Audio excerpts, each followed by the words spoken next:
Hi friends, எல்லாரும் எப்படி இருக்கீங்க? நான் உங்கள் மூனை கண்பாலா. இந்த விஷயத்தை நீங்கள் யோசிச்சு பார்த்துருக்கீங்களா? யார்கிட்டயாச்சும் போயிட்டு இஎம்ஐன்னா என்னன்னு கேட்டாங்க. Easy monthly instalment. அதுக்கு உண்மையான அர்த்தம் பார்த்தீங்கன்னா ஈக்வேட்டட் மந்த்லி இன்ஸ்டால்மெண்ட். ஆனால் நம்ம மனசில் அது என்னமோ ஈஸி மந்த்லி இன்ஸ்டால்மெண்ட், ஆனால் எதுவுமே நமக்கு ஈஸியாக இல்லை, கஷ்டம் தான் போடுறோம் நம்ம. அதெல்லாம் பார்த்தீங்கன்னா வட்டிக்கு அப்படின்றோம். வட்டிக்கு பேங்க் டேர்ம் இன்ட்ரெஸ்ட்ன்றாங்க. அதுக்கு இன்னொரு அர்த்தம் ஆர்வம். ஆனால் யாராச்சும் ஆர்வமாக வட்டி கட்டுவோமா? இல்லை. கிரெடிட் கார்டுன்னு ஒன்று இருக்குது. அந்த கிரெடிட் கார்டில் இர்ன்னு ஒரு வார்த்தை தமிழில் வரும். அது என்னன்னா, நம்ம இந்த இர்ரெகுலர் அப்படி ஆயிடுச்சுன்னு வச்சுக்கோங்களேன், கார்டு போடுவரையும் நம்ம கிட்ட கலெக்ஷன் வாங்காமல் விட மாட்டான்.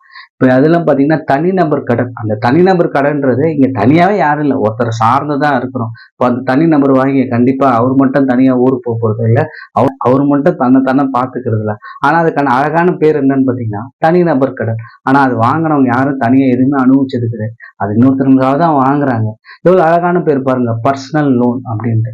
இன்னொரு நிறைய லோன்ஸ்லாம் இருக்குது. Property loan, home loan, gold loan. Gold loan அதோட சூப்பர். நம்ம கஷ்டப்பட்டு நகை வாங்கி அந்த நகையை அவங்க கிட்ட நம்ம கொடுத்து, அந்த வாங்குறவர் 75% தான் நமக்கான தங்கத்தோட காசை கொடுப்பார், அது வட்டிக்கு எடுத்துப்பார். அது அவங்களோட கோல்டு பிஸ்னஸ். ஆனால் நம்ம கிட்ட என்ன சொல்றாங்க, உங்களுக்கு தங்க நகை கடனா லோன் தரோன்றான். எவ்வளோ அழகாக போய் பார்த்தீங்கன்னா வீட்டு loan, marriage loan, education loan, property loan, இது எல்லா லோனுக்கும் தமிழ் ஒரு சூப்பரான ஒரு வார்த்தை இருக்கு, அடமானம்ன்ட்டு.